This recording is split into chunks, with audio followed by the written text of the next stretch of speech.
இன்று மாற்றத்தின் நாள். மாற்றம் உண்டு.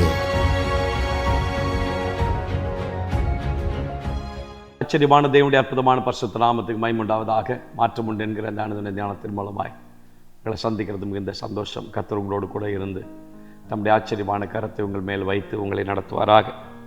நம்பர்ஸ் சாப்டர் 23 verse number 23, 23 என் நாமத்தின் புஸ்தகம். யாக்கோபுக்கு விரோதமான மந்திரவாதம் இல்லை, இஸ்ரவேலுக்கு விரோதமான குறி சொல்லுதலும் இல்லை. தேவன் என்னென்ன செய்தார் என்று கொஞ்ச காலத்தில் யாக்கோபையும் இஸ்ரவேலையும் குறித்து சொல்லப்படும்.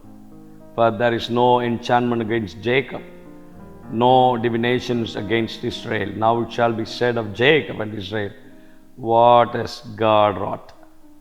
கர்த்தர் என்னென்னலாம் நம்முடைய பிள்ளைகளுடைய வாழ்க்கைகளை செய்தார் என்று சொல்லக்கூடிய விதத்தில் நன்மைகளை, மேன்மைகளை, சில சாட்சிகளை, சில உயர்வை, சில ஆச்சரியமான அடையாளங்களை நம்முடைய வாழ்க்கையில் இந்த வருஷத்தில் கர்த்தர் வைத்திருக்கிறார். இப்படியெல்லாம் கர்த்தர் நம்முடைய பிள்ளைகளுடைய வாழ்க்கையில செய்தார். இதையெல்லாம் இந்த வருஷத்தில் செய்தார். கர்த்தருடைய வருகை தாமதமாக இருந்தால் இந்த வருஷத்தை முடிக்கும் போது இதெல்லாம் நான் எதிர்பார்க்கல, இதெல்லாவற்றையும் கர்த்தர் செய்தார்.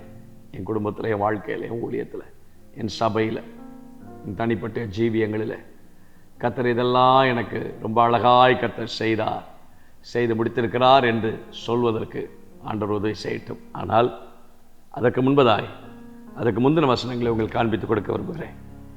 21ஆம் வசனம். அவர் யாக்கோபிலே அக்கிரமத்தை காண்கிறதும் இல்லை, இஸ்ரவேலிலே குற்றம் பார்க்கிறதும் இல்லை, அவருடைய தேவனாகிய கர்த்தர் அவர்களோட இருக்கிறார். அப்படிப்பட்ட சாட்சி உங்களை குறித்து சொல்ல முடியுமா? கர்த்தர் இதெல்லாம் செய்தார், கர்த்தர் இந்த காரியங்கள் எல்லாம் நன்மை செய்தார், அதெல்லாம் ஓகே. கர்த்தர் இவங்க கூட இருக்கிறார், இவங்க கர்த்தரோடு இருக்கிறாங்க, இவங்ககிட்ட எந்த குறைவுகளும் இல்லை, ஆண்டவரிடத்தில் எந்த குற்றமும் பார்க்க முடியாத அளவுக்கு பரிசுத்தமாக இருக்கிறார்கள். 22ஆம் வசனத்தில், காண்டாமிருகத்துக்கு ஒத்த பலன் அவர்களுக்கு உண்டு. அந்த பலன் ஆரம்பத்தில் அவர்களுக்கு இருந்த அந்த தேவ பலன் அவர்களுக்கு இன்னும் இருக்கிறது. அவர்களை ஆண்டவரை விடாமல், தேவனுடைய அன்பை விடாமல் ஆண்டவரை பிடித்து இருக்கிறார்கள். அவரிடத்தில் எந்த குற்றமும் பார்க்க முடியாது, இந்த குடும்பத்தில் எந்த குற்றமும் பார்க்க முடியாது.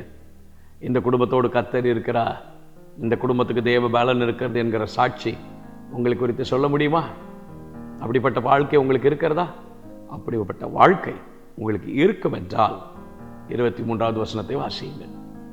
உங்கள் வாழ்க்கையில் என்னென்னலாம் எதிர்பார்த்திருக்கிறீர்களோ, யோசிக்க முடியாததும், நினைப்பதற்கும் வேண்டிக் கொள்வதற்கும் நினையாததும், வேண்டிக் கொண்ட காரியங்களுக்கும் மேலாகவும் கர்த்தர் இதெல்லாம் செய்தார் என்று உங்களை குறித்து சாட்சி சொல்லப்படும். அப்படிப்பட்ட மிகப்பெரிய சாட்சி, மேன்மையான சாட்சி உங்களை குறித்து உண்டாக வேண்டும் என்றால் கர்த்தர் உங்களோடு இருக்கிறாரா என்பதை பரிசோதித்து பாருங்கள். நீங்கள் தேவனோடு இருக்கிறீர்களா என்பதை பரிசோதித்து பாருங்கள். உங்களிடத்தில் குற்றமில்லை என்கிற சாட்சி உண்டா என்பதை பரிசோதித்து பாருங்கள். இழந்த பலனை மீண்டும் புதுப்பித்துக் கொண்டு தேவனுக்காய் ஓடுவதற்கும், தேவனுக்காய் நிற்பதற்கும் உங்களை பிரதிஷ்டைக்கு விட்டுக் கொடுங்கள். கிருபையுள்ள கரம் உங்களோடு கூட இருந்து ஆச்சரியமாய் நடத்துவாராக. கர்த்தர் அப்படியே நடத்தும். எங்களை குறித்த மகிமையான சாட்சிகள் வசனிக்கப்படட்டும் என்று நாங்கள் ஜெபம் பண்ணுகிறோம். எந்த இடத்திலேயும் தேவனுக்கு தூஷணத்தை உண்டு பண்ணக்கூடிய சாட்சி எங்கள் வாழ்க்கையில் காணப்படாதபடி கர்த்தருக்கு மகிமையை கொண்டு வரக்கூடிய சாட்சி எங்களில் காணப்பட கர்த்தர்களுக்கு உதவி செய்யும். தேவ கிருபைக்கு முழுவதுமாய் விட்டுக் கொடுக்கிறோம். இயேசுவின் நாமத்தில் ஜெபிக்கிறோம் நல்ல பிதாவே. ஆமென். God bless you. God will be with you. தைரியமா இருங்க.